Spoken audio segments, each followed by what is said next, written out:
Situation normal, everything must change. My name is Simon Wardley. I'm from Kent in England.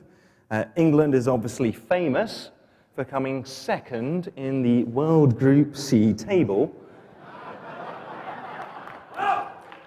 to a country which can't even spell the game correctly. A bit of background on me. I've been a businessman, I've been a consultant, and I'm a scientist by training. And these days, I research for the LEF, the Leading Edge Forum, a research and global advisory group. Now, before I start, a word of warning. Being a scientist, I like graphs, so I plotted a quick graph, the level of audience pain against the number of slides given in a 30-minute presentation. And I reckon there's a safe limit of around about 20 slides, so I'm going to be experimenting today and using no less than 279. I know what you're thinking, but don't worry, there will be plenty of signposts along the way. Now, I've been given some extra time, so I thought I'd recap my last talk that I gave at OSCON, which was about cloud computing. So what is cloud? Well, here is NIST's definition of cloud computing. If you can't read it, that's good. The only useful thing it says is that cloud computing is still an evolving paradigm. That's consultant speak for we don't know what cloud is yet. But don't worry, as Steve Ballmer, Microsoft's CEO, said, the real thing to do today is to capture what are the dimensions of the thing that literally I will tell you we're betting our company on, and pretty much everybody in the industry is betting their companies on. Translation, we don't know what cloud is yet. Bet your company on it. Everybody else is. The good news is that cloud does open up exciting new prospects for the employment of computers in ways and on a scale that would have seemed pure fantasy only 5 years ago. The bad news is this was written in 1966 by Douglas Parkhill in the Challenge of the Computer Utility, where he said that in the future, computer resources would be provided just like electricity through large utilities. These installations would have certain characteristics. They would be online, they would be elastic, they would be utility-based. They would have multiple deployment models, private, public, community, and government utilities, and they would offer services from hardware to applications. By pure coincidence, 44 years later, this is what NIST says the cloud is. Of course, NIST is an American organization, and you have form when it comes to changing names. So today, I'm going to review my previous talk pretty quickly, and I'm going to introduce the ideas of change and use that to explain cloud computing. And then we're going to get a lot more complex. I'm going to look into the concept of organizational shape and how companies deal with change, look at some consequences of this, and then propose some new patterns that are emerging for organization. So I'm going to start by plotting a graph of how business activities change. I'm going to use one axis for ubiquity, another axis for certainty. So basically how common an activity is against how well-defined and standardized it is. This is some real data, and this data suggests there's a relationship between the ubiquity and the certainty of an activity. It suggests a pathway for how new activities evolve, from a rare and poorly understood innovation to a common and well-defined commodity, through distinct stages such as innovation, custom-built product, commodity, and utility services. Now, you can see this change by looking at something like CRM, customer relationship management systems. We started off with the innovation of early lists in the 1980s, custom-built database marketing systems in the mid-80s, the introduction of products around about the early 90s, and then the introduction of utility services like Salesforce. This change has also happened to infrastructure.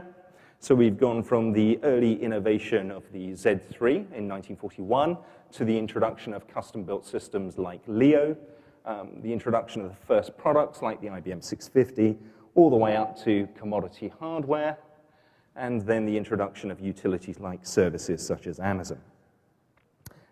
This change doesn't just happen to IT, it happens to any business activity. So you can look at the transition of, say, the electricity industry, and we started off with the innovation of Wollaston, 1821, the introduction of the first products like the Hippolyte Pixie, and then on to the introduction of utility grids and eventually the national grids. So all business activities are somewhere on that curve, and all of them are moving. They are evolving along their life cycle. They are literally commoditizing. So why does commoditization occur? Well, ask any businessman, and they will tell you, and if you've seen this before, you will know that business is little more than warfare. It's a catfight. And as soon as one company gains some form of technological advantage, some new big gun, like an e-commerce site, then everyone else will follow suit. This creates a constant demand for anything which is useful, but of course there's a competition for the supply of this new stuff as well, and so any time anyone introduces some new thing, like kit and body armor, someone else will make a better version. There is a constant drive for improvement. It's these combined forces which actually drive the process of commoditization and the constant evolution of activities across their life cycle. So, what is cloud then? Well, quite simply, a whole bunch of activities which were once innovations but more recently have been provided as products with feature differentiation have now become so widespread and so feature complete, they've moved up that curve and become suitable for utility service provision.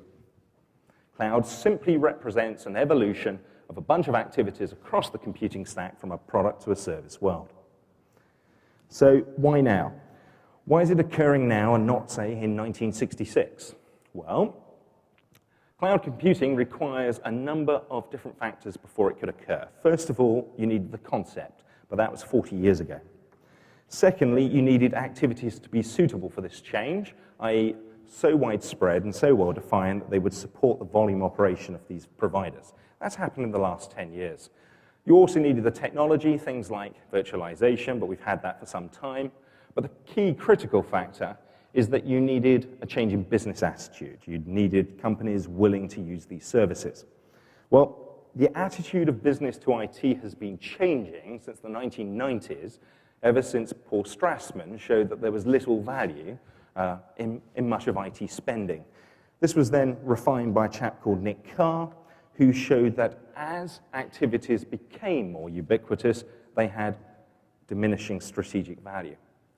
So at a recent forum, 60 CIOs, they all identified these activities as having little or no strategic value to their organizations. They're all nothing more than a cost of doing business, which of course begs the question, why are they spending $600 million per annum on customizing stuff which has no strategic value? Obviously, what they're looking for is standardized services, ideally provided through a marketplace of providers.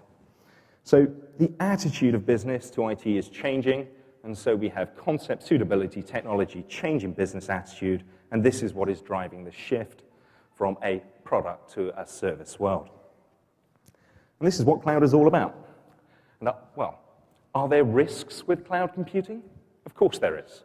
I mean, one of the risks is that it's highly disruptive to the product world. A second risk are known as transitional risks. These are, for example, trust in these new providers, issues of governance, security of supply, and general security.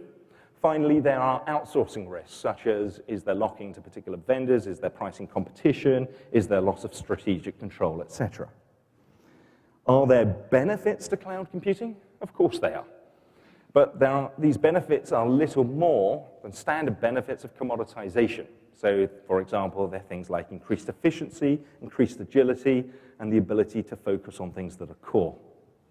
Now, you don't have to use cloud services in the same way that you don't have to use standard electricity supply.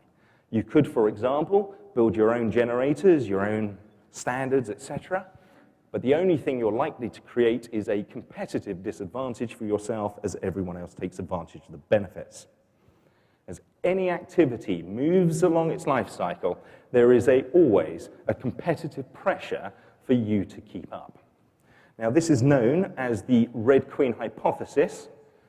Formally, it states the need to constantly evolve in order to stand still relative to our surrounding ecosystem. Quite simply, IT is an arms race, and there is no point turning up to the catfight with a snazzy rifle if everyone else has got tanks. But at least cloud will reduce your spending. Well, I'm afraid not. As noted in Jevons' paradox of 1865, technology progress that increases the efficiency with which a resource is used tends to increase the consumption of that resource. Cloud is not going to reduce your IT spending. What you're actually going to end up doing is more stuff. Why? Well, most companies have a long tail of unmet demand, and as we increase efficiency and agility, this demand can be met. But more importantly, the shift from a product to a service world should accelerate innovation in IT. And there are two reasons for this: componentization and creative destruction. And I'll quickly go through this.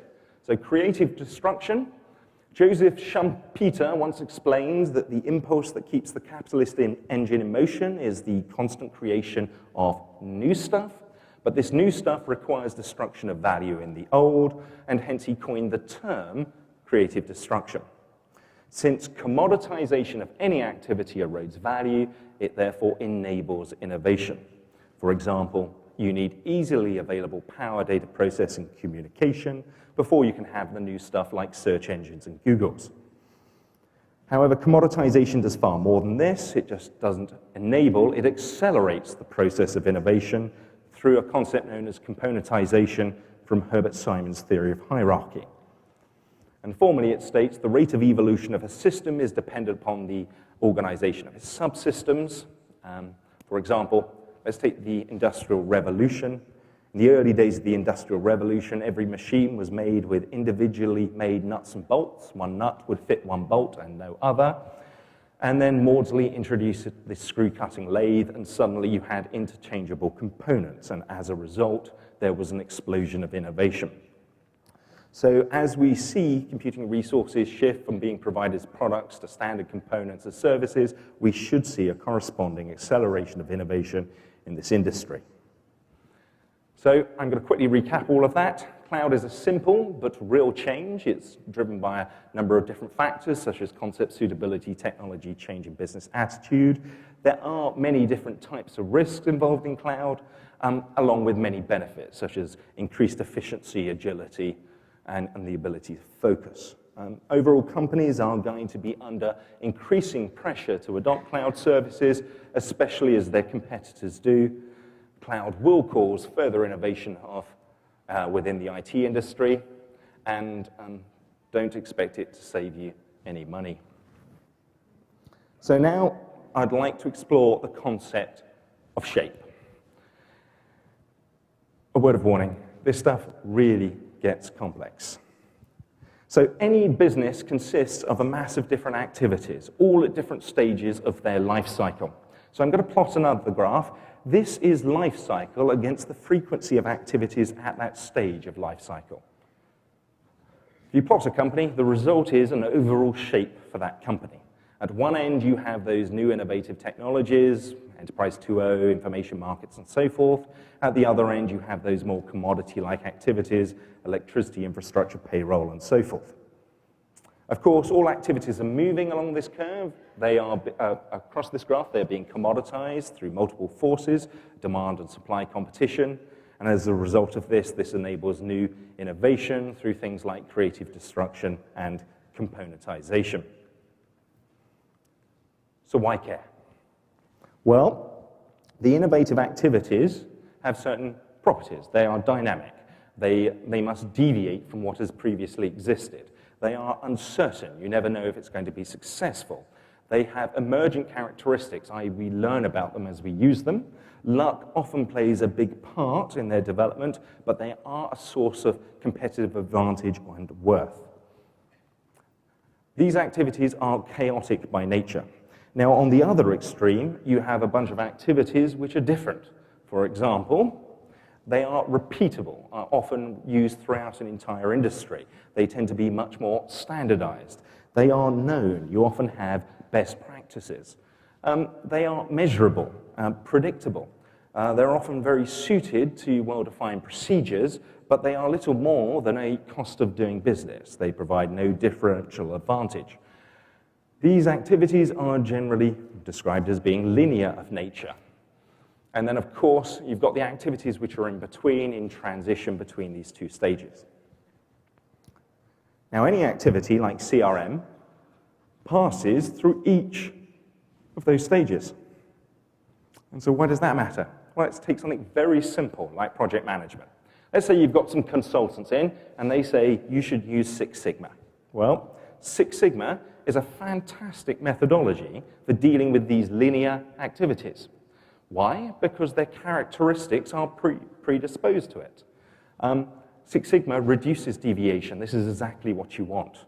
But at the same time, Six Sigma absolutely sucks when it comes to managing innovation, because it tries to reduce deviation where deviation is in fact something you want. So use Agile instead. Well, Agile is fantastic at managing these innovations because it encourages deviation and change, and it's suitable for the properties of those activities. But it sucks when it comes to managing managing more linear activities. You don't want, for example, change and deviation in your electricity supply. The general rule is there is no magic bullet to things like project management. You have to change methodologies according to life cycle, and getting this stuff matters because the stuff on the left-hand side is your future source of value, your future source of survival tomorrow, whereas the stuff on the right-hand side is all about competitive efficiency and therefore survival today. And this is known as the innovation paradox. Survival today requires coherence, coordination, and stability, whereas survival tomorrow requires the replacement of these erstwhile virtues. A couple of observations. One, the term innovation. I use Fagerberg's definition. Innovation is the first attempt to carry out an idea in practice. So, for example, you have the innovation of the Z3, and then you have the introduction of products, which are all about feature differentiation, and then eventually the introduction of services, which are all about operational efficiency. The problem is we like to use the wrong name for things. So we end up with people calling everything an innovation. Product innovation. Yeah. Just because you take an umbrella, say, and combine it with a phone, doesn't mean you've created some new innovation. You've actually created a feature differentiation. So there are a number of accelerators to these processes. For example, network effects, open source participation systems will drive commoditization, and there's a number of counterforces people use, things like pricing, confusion, and branding. So quick recap. Any organization consists of massive different activities, all at different stages of their life cycle.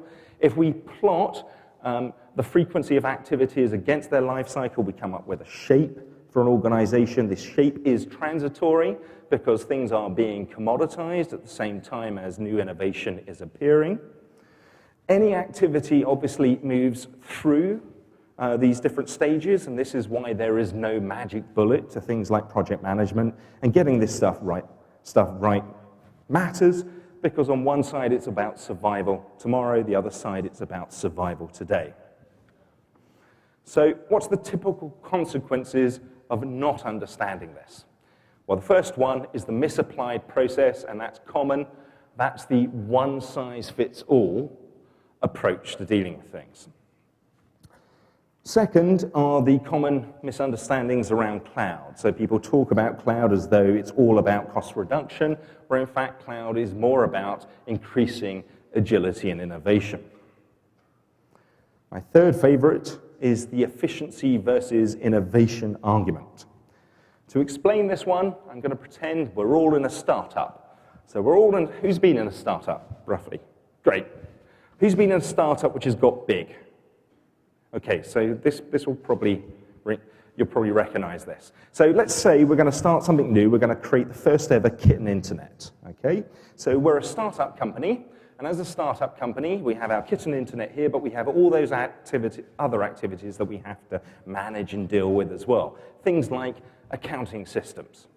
Now, because we're a startup, we tend to treat everything as new, including the accounting systems, so our profile is a little bit skewed. And because we're a startup, we generally tend to use Agile everywhere. But that's great because, it encourages innovation, and at the end of the day, that's what we're about. We're about the future. So who cares? Well, the boss cares. The boss cares because he realizes that other competitors are more efficient at dealing with some other activities. So eventually, you will hear him say, we need to be more efficient. So you get the consultants in, and they will tell you you need more process. And what you do is you introduce some, well-defined procedures, and suddenly the payroll system, stops changing every week. The holiday request form suddenly becomes something more stable, and we feel like a proper grown-up company. So, our profile has now got back to something a bit more sensible. And then what happens, of course, is those processes start to spread, until eventually everything we're actually doing is now controlled by a well-defined process, which is, of course, sucks for innovation. But who cares? We're a grown-up company now, we're efficient. Well, the boss cares. And the boss cares because he's now noticed that other competitors are being more innovative than we are. And we were the company who created the future. We were the company who gave the world kit and internet. So eventually the boss will say, we need more innovation. Actually, what you need is less process, a more balanced view of the world. But the consultants will never contradict themselves.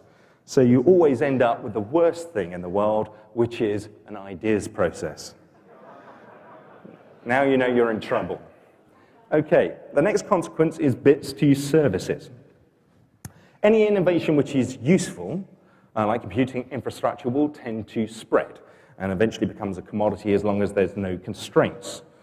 Now, ideally for a consumer, what you want is a marketplace of providers, but this marketplace of providers requires several things. First of all, you need multiple providers.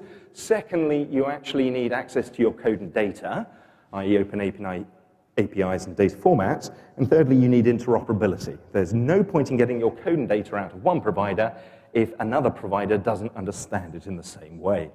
So what you actually need are common reference models, or running code, which is used between both providers. Now, if that reference model is owned by somebody, it's what is called a captured market.